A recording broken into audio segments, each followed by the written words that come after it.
What is going on, everybody? Welcome back to another episode of the NLL Flash. My name's Tino Fera, and as always, we are here to get you set, get you ready for another big week, Week 12 in the National Lacrosse League. I cannot believe we're already at Week 12. Oh, my God. It's been flying by.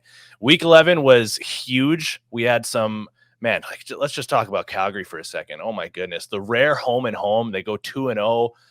What a game from Friday night and Saturday night. Holy, just week 11 was full of just unreal games, but we're not going to get too stuck talking about week 11. We, of course, as I mentioned, are here to get you set for the upcoming week, week 12.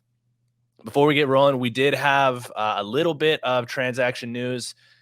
We had last week off, like we talked about before, but we do have some news coming down the wire for this show, so I'll just go down that one with you guys quickly. A little bit of good news, bad news situation. Bad news, Brett Hickey of the New York Riptide suffered a season-ending knee injury against the Firewolves last weekend. Really tough look for him. Hopefully he's going to be all right in the not-so-distant future. But because of that, the Riptides sent over a third-round pick in the 2024 entry draft to Colorado for righty forward Mike Burke. So best wishes to Brett Hickey and good luck to Mike Burke with the Riptide. So again, another quiet week in terms of transactions, but we did have one that we had to let you guys know about. Okay, and now talking about the Flash game of the week, we went back to you guys, the listeners, the viewers, the fans, to help us decide what our coverage is going to look like, what this show is going to look like. So we put out a poll, and you guys did not disappoint. So coming in at the NLL Flash game of the week for Week 12, it's a rematch from a while ago now, but that infamous game between the Saskatchewan Rush and the San Diego Seals, where the Rush just looked like they were dominating for most of the game until that last quarter spark rather of the San Diego Seals mounted this huge comeback, and they ended up winning that one in overtime. So you guys voted that one to be the game of the week at 57%. We have the 4-3 Rush heading on down to Pechanga Arena to take on the 6-1 Seals. So that's going to be Friday, February 17th. 7:30 p.m. Pacific, 10:30 p.m. Eastern, like I mentioned, at Pechanga Arena. All right, time now for us to introduce our guest coming on to help us introduce and preview the Flash game of the week. Of course, it is Saskatchewan versus San Diego, and who better to bring in to preview the show than the self-proclaimed toughest man in lacrosse online, the color commentator for the San Diego Seals, Mr. Nick Ossello. Nick, first of all, thank you so much for making time for us. But more importantly, who is the second person in line for toughest guy in lacrosse online? Toughest guy in lacrosse online. I think Del Bianco does a good job with a little bit of the Twitter fingers. He's honestly, Dixon is a man of few, but he throws some heavyweight chirps. He doesn't do it frequently, but he throws haymakers when he's on. So as far as the toughest guy online, I'm always scrapping, always talking smack, always backing down in real life. But Dixon and Del Bianco, I think, would be my first line makes up in the online Twitter battle. Couple of local BC boys. Love to see it. All right, well, let's hop into the game here, shall we? So we're talking about San Diego. We're talking about Saskatchewan. And with talking about San Diego, something that's really scary about the Seals team is that kind of regardless of how they've looked through 2 quarters, sometimes even 3 quarters, sometimes all it really takes is just them turning it on for 1 quarter and they can take complete control of this game or of that game. With that in mind, do you think we've seen the best of the Seals to this point? Have we seen them play a full 60 yet? We have not seen them play a full game. And even in things, so their most recent game against Panther City, they came out of the gates hot. In the first half, they looked good. Offensively, defensively, special teams, they all looked good. But they let Panther City catch up in that fourth quarter. And similarly, you had the opposite happen in meeting one of these two teams, where Saskatchewan, I think, was heading into the fourth quarter up 9-3 or something close to that. And San Diego ended up winning that game in overtime. So you've seen them start hot. You've seen them finish hot. You've seen them play good in every aspect of the game. But as far as I'm concerned, it's San Diego's job to prove that they can put together a full 60 minutes. I'm glad you brought up the last time these two teams faced, because the last time we saw it, like you mentioned, it was a crazy game. It was kind of a sleeper for 3 quarters, at least 2 quarters, and then the building woke up, the team woke up. Must have been electric to be on that call. But with that in mind, what kind of problem or problems does this Saskatchewan team pose for San Diego? I think it's interesting. You could take this in a number of different ways, but first and foremost is, the green machine of years past. I think this is a big measuring stick game. Like, is this a Saskatchewan Rush franchise that has historically been feared? One of my last games with the Colorado Mammoth was against the Rush. And even before taking that field, and taking the floor, I was like, oh, we got to play against Matthews. We got to play against Church. We got to play against all these guys. A lot of the pillars are still there, which is just one of the most incredible offenses from a structure, from a star power standpoint. And if you let them get comfortable, if you let the Rush do what they know how to do, you are in for a long, long game. I don't think that's changed in well over a decade since Matthews entered the league and started putting on green. So I think the problems are letting Sask do what they can do. And I honestly think that what San Diego did poorly in the first game was something as simple as the offense getting on the floor and taking advantage of a full shot clock. So the little things of having to hustle, having to put pressure on Saskatchewan's offense, it is going to tire out San Diego, and you can't empty the tank in the first quarter, and you can't empty the tank and run out and let them, dictate the pace in the fourth quarter.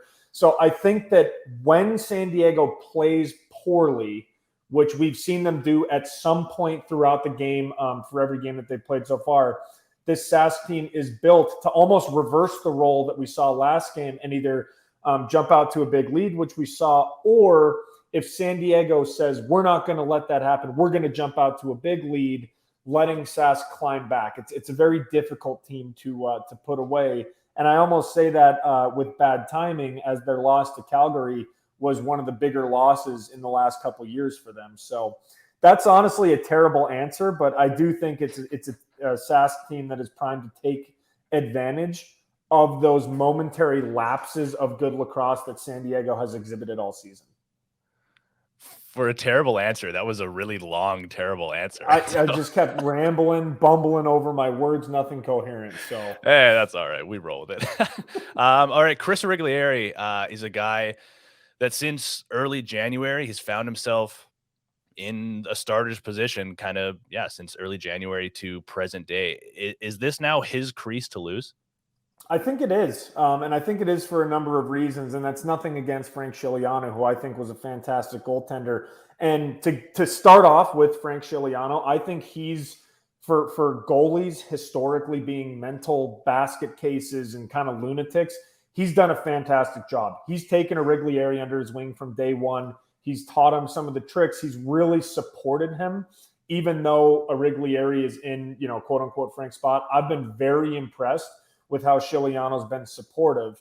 I do think it's Origlieri's role to lose, and I think that for 2 reasons. One, he brings a acrobatic, young athleticism to the goaltending position. I think that anytime you're never really out of it, like moving from right to left, moving from left to right, you see his goaltending position, like just watch his left shin throughout the game. He's doing splits. He's throwing it out almost outside of the crease. He's playing a high arc. He's quick to get back low. Just how much he moves is a huge advantage and something that he does particularly well. And combine that with more of a proclivity to get the ball out of his stick and throw it up the field. Now, I don't pretend to say that he hasn't had some of these young goalie, maybe eyes were a little bit bigger than the ball and he throws it into traffic. But he gets the ball out of his stick, I think, a little bit quicker. And that allows guys like Trey Leclerc, for example, to emerge as more of a transition threat than playing in front of a guy like Scigliano. So I think it's a little bit of a, you kind of pick your battle. Frank might be, consistent and no rebounds and this and that, but Origlieri with his athleticism and the way that he gets the ball out, I think that plays into the Seals' advantage. And let's not forget, he's a fantastic ball stopper. I've been very impressed with him as just a pure goaltender. It's the cherries on top that I think makes it his position to lose. Nick, your defensive abilities in the NLL have been well chronicled. Everybody knows about them. Buddy. How about that for a segue? The Seals' strength during their existence has been mostly offense, I think would be fair to say. But this season, their defense has looked really impressive, especially as of late. I'm not at all trying to get you to throw Frankie under the bus whatsoever, but you talked about the athleticism of Chris Origlieri. Do you think that consistency, that kind of steadiness of Orig and his athleticism, do you think that has helped display the strong defense of the Seals?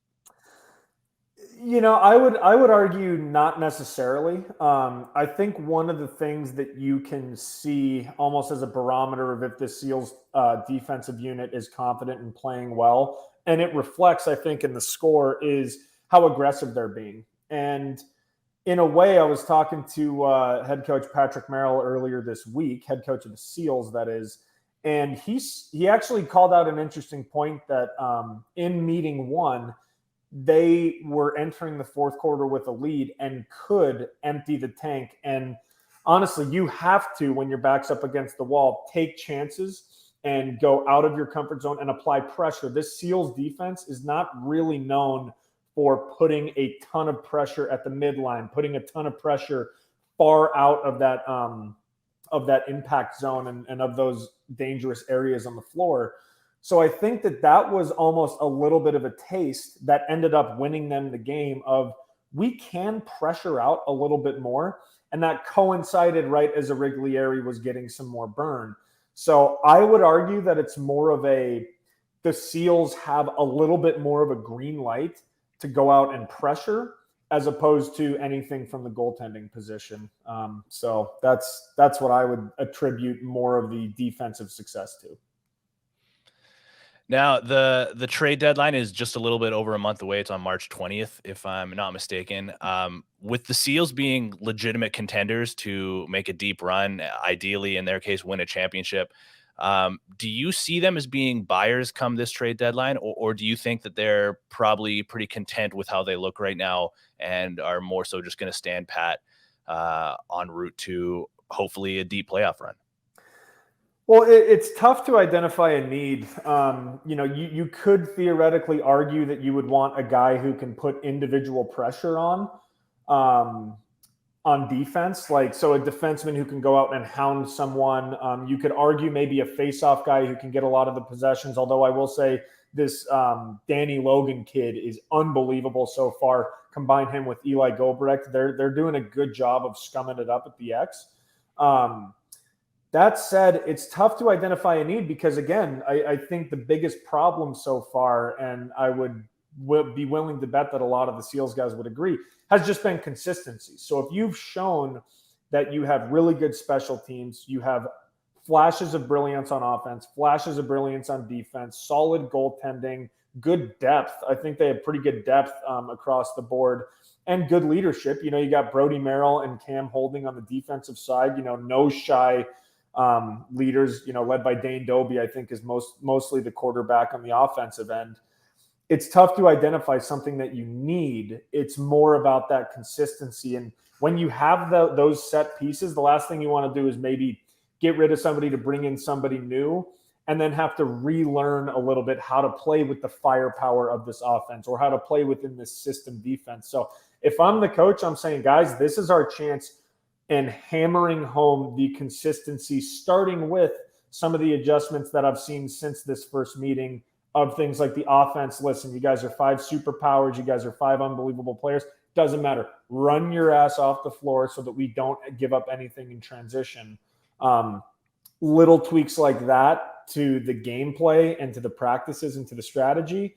I wouldn't make any tweaks to the roster. Nick, thank you so much for making time for us on this episode of NLL Flash, helping us preview the game of the week. Good luck with the game this weekend. You'll be on the call alongside Cooper Perkins, as always. So, yeah, man, thanks again, and enjoy the games this weekend. Awesome. And actually, final point is, guess who I ran into that was asking about you? Oh, God, please tell me. Nobody, loser. Okay, wow. Get out of the show, man. All right. See you guys. Thank you again to Mr. Nick Ossello for coming on the program, even though he did shove me into a locker at the end of that segment. So shout out, Nick.